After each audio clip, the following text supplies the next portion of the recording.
৭১ হয়েছে, শুনেন, ৭১-এ যে যুদ্ধ হয়েছে ওইটাই যুদ্ধ। কিন্তু এখন এই ২৪ সালে যেটা হয়েছে ওইটা হচ্ছে নিজের ভাইয়ের গোয়া মারছে নিজে।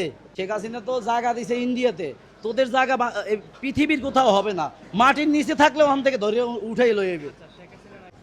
আওয়ামী লীগের কর্মী হিসেবে বলবো যে সব আগেই ভালো ছিলাম, কিন্তু কেন আগে এখন আগে সরকার স্বৈরাচার ছিল, তারে খেদাই দিছে। তার পক্ষে আমি বলবো, তার পক্ষে হই বা বিপক্ষে হই সেটা পরের কথা, কিন্তু সে খারাপ ছিল, তারে ইন্ডিয়াতে পাঠাই দিছে। যেভাবে হোক জনগণের ধৈর্য পাঠাক, লড়াই পাঠাক বা বিমানে পাঠাক, সবাই বলে শেখ হাসিনা পালাই গেছে। তাহলে আমি এইটাই বলবো, যারা বলে তাদেরকে বলবো, যারা বলে শেখ হাসিনা পালাই গেছে তাদেরকে বলবো যে একটা লোক যখন পালায় তার জন্য কি সেনাবাহিনী প্রোটোকলে হেলিকপ্টার নামাইয়া আইন না তারা যে পাঠাই দেয়, এটা কি পলাই যাওয়া বলে নাকি তারা সেভ করছে? এটা তাদের কাছে প্রশ্ন। আর দ্বিতীয়ত বলবো, আওয়ামী লীগ যে ফেরেস্তা ছিল তা না। আওয়ামী লীগের কাজ করছে, খাইছে, কাজও করছে, খাইছেও। আমি মনে করেন একটা দোকান করি, আমি একজন কর্মচারী রাখছি, তখন আমি যদি দোকানটা না খুলি আর কর্মচারী যদি না বিক্রি করে, তাহলে ও চুরি করবে কি আর আমারও বা দিবে কি? ও চুরিও করবে, ও আমারও দিবে। কেন দিবে?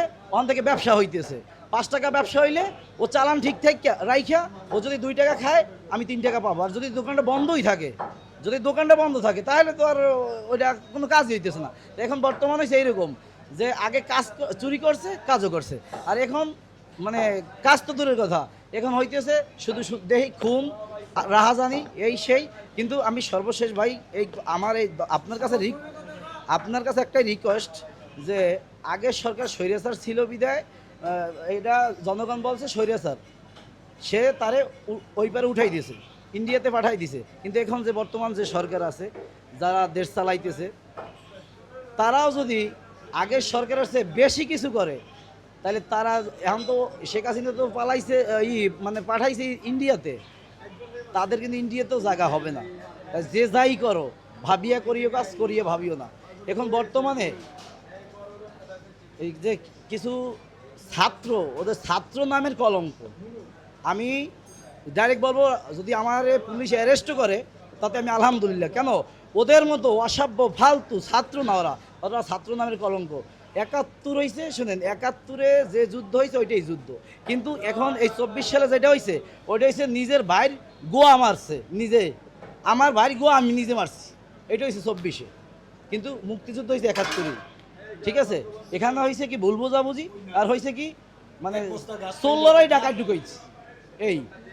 ঠিক আছে, কেননা এ কথাটা বলার কারণ, ওরা যে যে যারা ছাত্রলীগ করা পোস্ট নেওয়ার জন্য, যেসব ছেলেরা ছাত্রলীগের পোস্ট নেওয়ার জন্য দাঁড়ে দাঁড়ে ঘুরছে, দিনের পর দিন হাত পাও ধরছে, তারা এখন বাংলাদেশ চালানোর জন্য মানে মানে চেয়ার দখল করার জন্য জায়গায় জায়গায় বয়ে গেছে। ১ নম্বরে এরা এই নাহিদ, তারপরে দাতুসা, ওইটার নাম জানি না আমি, আমার ওগুলো। তারপর একটা রিক্সা চালায়, ওর কথাগুলো শুনলে, শোনেন, ওগুলো শুনলে পার তলা পর্যন্ত মাথা গরম হয়ে যায়। ওরা মানুষ না জানোয়ার ওরাই ভালো জানে। ওরা ওরা ওই ছাগলের ৩ নম্বর বাচ্চা। এই যে আমাদের গ্রামে একটা ইউনিয়ন, এই যে একটা মেম্বার কয়, ওই মেম্বারের যোগ্য ওরা, ওদেরকে দিয়ে দেশ চালাইবে। ছাগল দিয়ে যদি দেশ চালাইতো তাহলে গরু লাগতো না। ওরা ছাগলের 3 নম্বর বাচ্চা, ওকে দিয়ে কি দেশ চালাইবে? এই যে যারা এখন বর্তমানে বড় বড় ডাক দেয়, শাহবাগে বৈশা এখন বৈশা বড় বড় ডাক দেয়, ওরা ছাগলের 3 নম্বর বাচ্চা। আমি চ্যালেঞ্জ করলাম, আমি আমি একটা আমি একজন প্রার্থী হব একটা দল দিয়া, আর ওরা একটা প্রার্থী হবে, ওদের চেয়ে 50 গুণ বেশি না পাইলে তাহলে মুখ আর দেখাবো না। চ্যালেঞ্জ করলাম আমি, ওই যারা বড় বড় ডাক দেয় এখন বর্তমানে শাহবাগে বৈশা কিছু ছাত্র নামের কলঙ্ক, যে মুরব্বীদের সম্মান দিতে জানে না, সিনিয়র জুনিয়র মানে না তারা। এই যে শোনেন, কিছুদিন আগে এক ছাত্র বলছে যে আমি পুলিশ পুরিয়া মারছি। কোথায় বৈশা বলছে? থানায় বৈশা টেবিলে থাপড় দিয়ে বলছে। তাহলে এরপরে তা ও তো ওপেনে বলছে, আর যারা ৭১ যুদ্ধ করে গেছে তারা তো পালাই যেতে বাধ্য হয়েছে। আর ও করছে কি, ও যুদ্ধ করে পুলিশ মারিয়া পুলিশের টেবিলে বসেই বলে যে আমি ওদের এই ওসিরে পুড়িয়ে মারছি, এইভাবে পিটেই মারছি, এই করছি সেই করছি। এটা কোনো দেশ হইতে পারে? তাই তোরা ভালো আশা করো কি? ঠিক আছে, আওয়ামী লীগ খারাপ ছিল, আমি মানি আওয়ামী লীগ খারাপ ছিল, তারা খারাপের তারা ফল পাইছে না? তাদেরকে যে অপমান লাঞ্ছিত করছে না? তাহলে এখন তোরা যা করতেছো, তাহলে তোরা ভালো কীভাবে আশা করো? ওরা খারাপ ছিল বিদেই ওগো পাবলিকে লড়াইছে, ঠিক আছে। তোমরা যা করো, ও তো শেখ হাসিনা তো জায়গা দিছে ইন্ডিয়াতে, তোদের জায়গা পৃথিবীর কোথাও হবে না। মাটির নিচে থাকলেও ওখান থেকে ধরে উঠাই লয়ে যাবে। অবশ্যই আসবে, সে যদি ভালো কাজ করে আর জনগণ যদি তাকে চায়। এটা যদি সে ভালো কাজ করে থাকে আর জনগণ যদি তাকে চায়, শেখ হাসিনা যদি ভালো কাজ করে থাকে আর জনগণ যদি তার উপরে খুশি হইয়া তারে সমর্থন দেয় এবং সাপোর্ট করে, সে অবশ্যই আসবে। কারণ আমি মনে করি এখন বর্তমানে বাংলাদেশে দল হয়েছে দুইটা, একটা হয়েছে আওয়ামী লীগ আর একটা বিএনপি, ছোটোকালে দেখেছি। আর যেগুলো আছে ওগুলো হয়েছে রাজাকার, আমার মা বোনের আমাদের মা বোনের ইজ্জত ওরা লুইটা নিছে। তারা যদি ৭১ ওরা ছিল শত্রুই ছিল ওরা যদি বাংলাদেশ চালাইতে পারে, বাংলাদেশে রাজ করতে পারে, তারা যদি নির্বাচন করতে পারে আর জনগণ যদি এগুলো মাফ করে দেয়, তাহলে শেখ হাসিনারে যারা বলতেছে স্বৈরাচার এই সেই, তাহলে তারাও মাফ করে দেওয়া উচিত আমি মনে করি। আর সে কাজ করছে।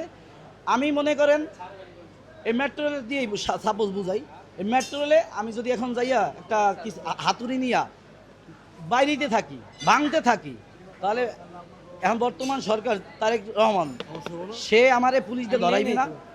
তাহলে পুলিশ দিয়ে ধরাইলে আর পুলিশে যদি আমারে মারে, তাহলে আমি যদি তাদের পাল্টা মারতে যাই, তারা আত্মরক্ষার জন্য তো হইলে তো অনেক কিছু করবে।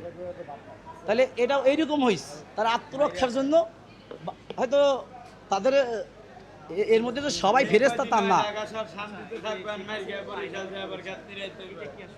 এটা ভাই আমি নিজের চোখে দেখি নাই। আর যারা এগুলো কিছু লোকে মানে সাজাইছে আয়নাগরটার মানে নিজেরা একটা সিস্টেম করে সে যদি আয়নাগর করতো, তাহলে ওইটা নিয়ে সবাই এখন শোনেন, মানুষ হীন করার জন্য বহুত কিছু করে।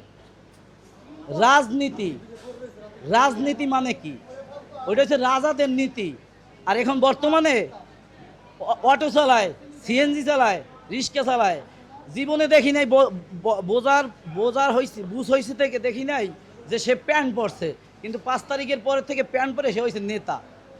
তাই যে দেশে লেবার আমার মতো মূর্খ সে নেতা হইবে, সেই দেশে উন্নয়ন কোথা থেকে আসবে? ওর পেটই ভরবে না, তাই উন্নয়নটা হবে কোথা থেকে? আমার নাম আসলাম, আমার বাড়ি পটুয়াখালী বাউফল। আমি এখানে ছোট একজন ক্ষুদ্র ব্যবসায়ী।